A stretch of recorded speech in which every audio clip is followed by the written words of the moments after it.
Hello students, in the last videos of this chapter we have discussed the important abiotic factors of ecosystem.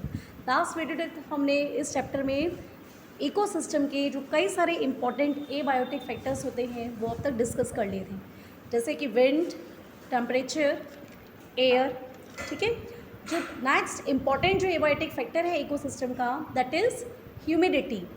Humidity क्या होती है बेटा, जिसको हिंदी में बोलते हैं आर्द्रता। Humidity means it is the moisture content of the atmosphere.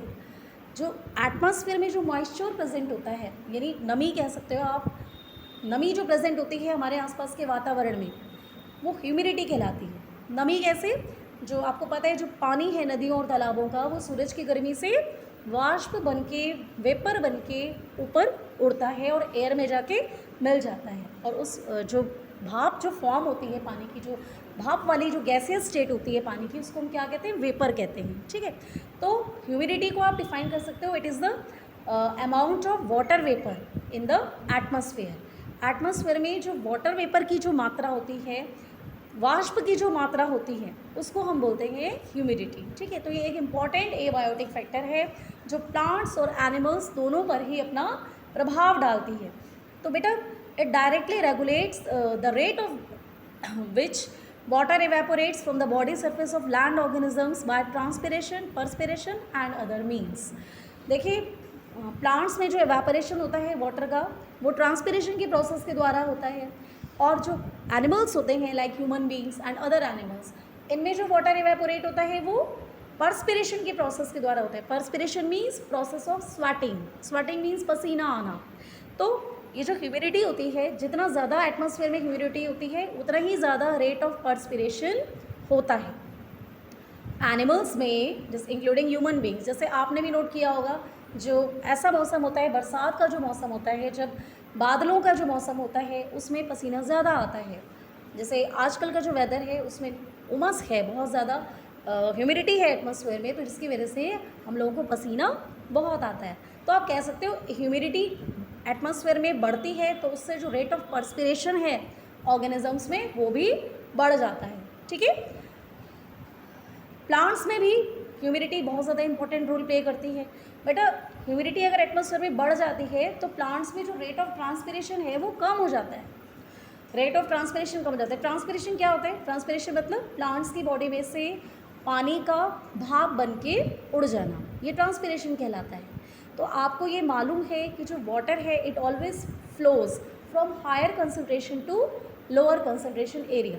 जहाँ पानी की कंसनट्रेशन ज़्यादा होती है वहाँ से कम कंसनट्रेशन वाले एरिया की तरफ वाटर मूव करता है।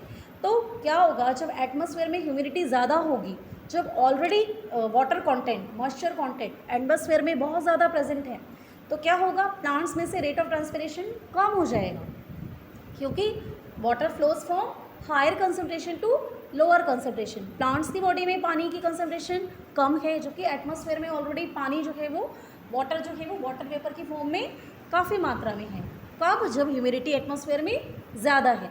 तो इस वजह से क्या होगा, जब ह्यूमिडिटी एटमॉस्फेयर में ज़्यादा होगी रेट ऑफ ट्रांसपिरेशन प्लांट्स की बॉडी में ऑटोमेटिकली डिक्रीज़ हो जाएगा, और प्लांट्स को जो ऑब्वियस सी बात है, जब ट्रांसपिरेशन कम होगा तो एब्जॉर्प्शन भी, रेट ऑफ एब्जॉर्प्शन वाटर का वो भी कम हो जाएगा, and plants will require less amount of water. Plants को कम पानी की ज़रूरत पड़ेगी। ठीक है, और अगर ह्यूमिडिटी एटमॉस्फेयर में कम है तो क्या होगा, इसका अपोजिट होगा, प्लांट्स में ट्रांसपिरेशन का रेट बढ़ जाएगा। ठीक है बेटा, इसके अलावा जो ह्यूमिडिटी है वो और भी चीज़ों में एनिमल्स को इफेक्ट करती है। जैसे in animals feeding, distribution and reproduction they are affected by moisture. Humidity से रिप्रोडक्शन भी इफेक्ट होता है एनिमल्स में। कुछ एनिमल्स हैं, जैसे एग्जांपल है मस्का एंड लोकस्ट। इनमें क्या होता है, development of eggs is accelerated when high humidity is available. जब एटमॉस्फेयर में ह्यूमिडिटी ज़्यादा होती है तो एग्स का जो डेवलपमेंट होता है इन एनिमल्स में लाइक मस्का एंड लोकस्ट, इनमें जो एग्स होते हैं वो ज़्यादा अच्छे रेट से डेवलप होते हैं, इनमें डेवलपमेंट इंक्रीज़ हो जाता है। तो इस तरह से ह्यूमिडिटी एनिमल्स को इफेक्ट करती है। एक और एग्जांपल है, एक फ्लाई है जिसे बोलते हैं सीसी फ्लाई।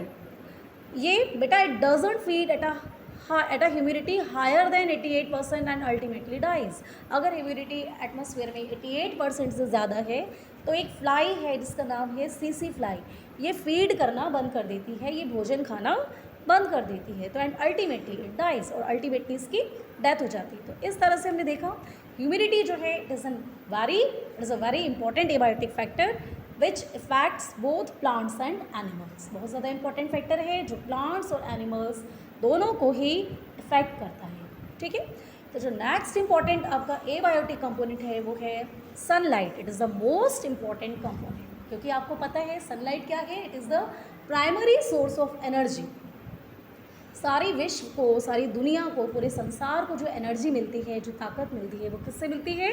सन से मिलती है ना। तो green plants need light to make food. आपको पता है जो ग्रीन प्लांट्स होते हैं वो सनलाइट यूज़ करके फोटोसिंथेसिस के प्रोसेस के द्वारा अपना फूड बनाते हैं, अपना भोजन बनाते हैं। और बाकी जो ऑर्गेनिजम्स हैं like other plants and other animals and including human beings, हम सब क्या हैं? We all are dependent on plants for their food. हम सब प्लांट्स के ऊपर अपने फूड के लिए डिपेंड हैं। ठीक है, तो इस तरह से प्लांट्स को एनर्जी, जो सनलाइट है वो प्लांट्स को हेल्प करती है फूड बनाने में। Plants need light to grow, they do not grow in dark places. किसी प्लांट को आप धूप मत दो, ठीक है, किसी प्लांट को लगा दो और उसको धूप मत दो, ऐसे एरिया में लगा दो जहाँ धूप नहीं है, तो वो ग्रो नहीं कर पाएगा। In the absence of light the leaves turn yellow.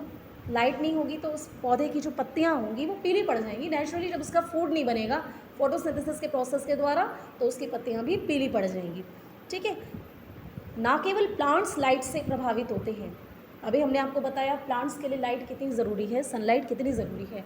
ना केवल प्लांट्स सनलाइट से प्रभावित होते हैं बल्कि एनिमल्स भी ऐसे हैं जो सनलाइट से प्रभावित होते हैं। कुछ एनिमल्स जैसे कि earthworms, centipedes, millipedes, they do not like light. कुछ एनिमल्स ऐसे होते हैं जिन्हें लाइट पसंद नहीं होती, जिन्हें सनलाइट पसंद नहीं होती। They move away from light, ये लाइट से दूर भागते हैं। These animals are usually found in dark places such as under a log of wood, in a lecher or under the ground. ऐसे जो जानवर हैं वो ज़्यादातर आपको ऐसी जगह मिलेंगे जहाँ पे अंधेरा होता है, जैसे कि log of would, under a log of would मतलब जो लकड़ी का गट्ठा होता है ना उसके नीचे आपको मिल जाएंगे। ठीक है, कुछ वॉर्म्स आपको मिल जाएंगे, लीफ लिटर में, पत्ती में मिल जाएंगे। अंडर द ग्राउंड मिट्टी के नीचे छुपे हुए, मतलब उन्हें लाइट से बचना है। दे डू नॉट लाइक लाइट, उन्हें लाइट पसंद नहीं होती। Flowers in an ornamental plant, धूप खीरी जिसे हम बोलते हैं, Bloom after sunrise and close after sunset. इसी तरह से कुछ प्लांट्स ऐसे होते हैं जिन्हें लाइट पसंद होती है। एक ऐसा प्लांट है, ऑर्नामेंटल प्लांट है, जो सजावट के लिए इस्तेमाल होता है, जिसका नाम है धूप खीरी। उसके जो फ्लावर होते हैं बेटा वो ब्लूम करते हैं आफ्टर सनराइज, सूर्य उदय होने के बाद ही वो खिलते हैं, और जैसे ही सूर्य अस्त हो जाता है, सनसेट हो जाता है, उसके जो फ्लावर हैं वो भी बंद हो जाते हैं। ठीक है, तो इस तरह से ये जो फ्लावर है किसका? धूप खीरी नाम के पौधे का, इसको सनलाइट पसंद है। इसी तरह से सिमिलरली इन बोइनिया, जिसे कचनार कहा जाता है, leaves open during day time and close और फोल्ड ड्यूरिंग नाइट। कचनार के पौधे में जो पत्तियां हैं वो दिन के समय ओपन हो जाती हैं, खुल जाती हैं, और रात के समय बंद हो जाती हैं। तो इस तरह से हमने देखा सनलाइट प्लांट्स और एनिमल्स दोनों को ही प्रभावित करती है। ठीक है, soil is an another important abiotic component of ecosystem. Soil बेटा it is an important natural necessary for life on earth. Soil के बिना तो कुछ भी नहीं है, क्योंकि आपको पता है जितने भी प्लांट्स हैं वो सब किस में ग्रो करते हैं? सॉइल में ग्रो करते हैं। सॉइल नहीं होगी तो क्या होगा? प्लांट्स भी ग्रो नहीं होंगे, है ना। सॉइल क्या है? It is the uppermost layer of earth's crust formed from rocks and plants. ठीक है, formed from rocks and plants grow in this earthy material. ये क्या है? जो अर्थ क्रस्ट की जो सबसे ऊपर की जो लेयर है उसको हम सॉइल कहते हैं, और ये किससे बनी है? ये चट्टानों से बनी है। ठीक है, और इसके अंदर प्लांट्स ग्रो करते हैं। ये तो आप सब जानते हैं कि प्लांट्स सॉइल के अंदर ग्रो करते हैं। Soil is essential for our survival as well as for all other life forms. आप सबको पता है हमारे सर्वाइवल के लिए, सर्वाइवल मतलब जीवित रहने के लिए सॉइल बहुत ज़रूरी है, क्योंकि इसी के अंदर प्लांट्स ग्रो करते हैं, और हम अपने फूड के लिए किस पे डिपेंड हैं? प्लांट्स के ऊपर डिपेंड हैं। ठीक है, तो इस तरह से हम ह्यूमन बींग्स के या और जो ऑर्गेनिजम्स हैं और जो एनिमल्स हैं उनके सर्वाइवल में सॉइल बहुत ज़्यादा इंपॉर्टेंट रोल प्ले करती है। बहुत सारे फंक्शंस हैं सॉइल के, कौन कौन से हैं? First is it provide anchorage to the plants, plants को ये सबसे पहला फंक्शन है सॉइल का, एंकरेज प्रदान करती है। एंकरेज मीन्स सपोर्ट, क्योंकि जितने प्लांट्स हैं वो मिट्टी में लगते हैं, है ना, सॉइल में लगते हैं। तो सॉइल में लगते हैं मतलब सॉइल क्या देती है उनको, एक सपोर्ट देती है, एक सहारा देती है, ठीक है, जिससे कि वो ग्रो कर सके। सेकेंड जो पॉइंट है, it provides water and minerals to the plants. आप सबको पता है जो प्लांट्स की जो रूट्स होती हैं, प्लांट्स अपनी रूट्स के द्वारा, जड़ों के द्वारा मिट्टी में से मिनरल्स और वाटर एब्जर्व करते हैं, सोख लेते हैं, ठीक है, जिसकी वजह से वो जीवित रह पाते हैं। तो इस तरह से सॉइल का बहुत ज़्यादा इंपॉर्टेंट फंक्शन है कि सॉइल प्लांट्स को क्या प्रदान करती है, वाटर और मिनरल्स प्रदान करती है, ठीक है। थर्ड जो इंपॉर्टेंट फंक्शन है, it allows the decomposition of dead plants and animals and recycling of nutrients. बेटा क्या होता है, जो प्लांट्स डेड हो जाते हैं, मतलब जो पत्तियां सड़ गल जाती हैं, जो पेड़ पौधे सड़ गल जाते हैं, वो सब क्या होता है, after their death they mix in the soil, मिट्टी में मिल जाते हैं, है ना। इवन ना केवल प्लांट्स बल्कि एनिमल्स भी, चाहे ह्यूमन बींग्स हों चाहे दूसरे एनिमल्स हों, ये जो मर जाते हैं, इनकी जब डेड बॉडी सड़ गल जाती है तो क्या होता है, ये सब मिट्टी के अंदर मिल जाते हैं। और मिट्टी में मिल जाते हैं तो क्या होता है, जो मिट्टी के अंदर जो ऑलरेडी माइक्रो ऑर्गेनिजम्स प्रेजेंट हैं, मतलब छोटे छोटे ऑर्गेनिजम्स लाइक बैक्टीरिया या फंजाई, ऐसे ऑर्गेनिजम्स क्या करते हैं, इनकी डेड बॉडी के ऊपर अटैक करते हैं। इसलिए अपने फूड के लिए ये इनकी डेड बॉडी से अपना फूड लेते हैं। इनकी डेड बॉडी में जो कॉम्प्लेक्स ऑर्गेनिक कंपाउंड्स होते हैं उनको सिंपल ऑर्गेनिक कंपाउंड में बदल देते हैं, ठीक है।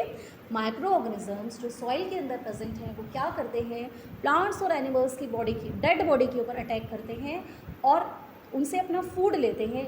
कुछ तो अपने फूड में यूटिलाइज कर लेते हैं और बाकी जो कॉम्प्लेक्स ऑर्गेनिक कंपाउंड होते हैं उनको सिंपल ऑर्गेनिक कंपाउंड में बदल देते हैं। और ये जो सिंपल ऑर्गेनिक सब्सटेंसेस हैं, सिंपल सब्सटेंसेस हैं, वो दोबारा से सॉइल में मिल जाते हैं, ठीक है। दोबारा इसको क्या बोला, इसको बोलते हैं रीसाइक्लिंग ऑफ न्यूट्रिएंट्स। इस तरह से हमने देखा न्यूट्रिएंट्स जो प्लांट्स ने पहले अपने डेवलपमेंट के लिए मिनरल्स जो मिट्टी में से लिए थे वो दोबारा से मिट्टी में मिल जाते हैं, ठीक है।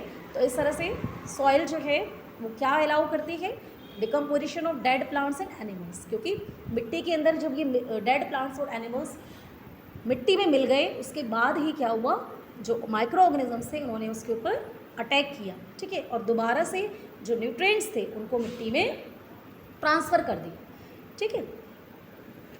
तो नेक्स्ट जो फंक्शन है इंपॉर्टेंट सॉइल का वो क्या है, it serves as a home for a number of soil organisms like bacteria, fungi, algae, worms insects etcetera. अभी जैसे मैंने पहले भी बताया आपको, बहुत सारे माइक्रो ऑर्गेनिज्म सॉइल मिट्टी के अंदर मिलते हैं, तो बहुत सारे ऑर्गेनिजम्स को ये शेल्टर प्रदान करती है, उनको घर प्रदान करती है। बहुत सारे ऑर्गेनिजम्स मिट्टी में रहते हैं, जैसे बैक्टीरिया, फंगी, एल्गी, कई सारे कीड़े, वॉर्म्स लाइक अर्थवॉर्म, केंचुआ, इंसेक्ट्स, कई सारे कीड़े मकोड़े, ठीक है।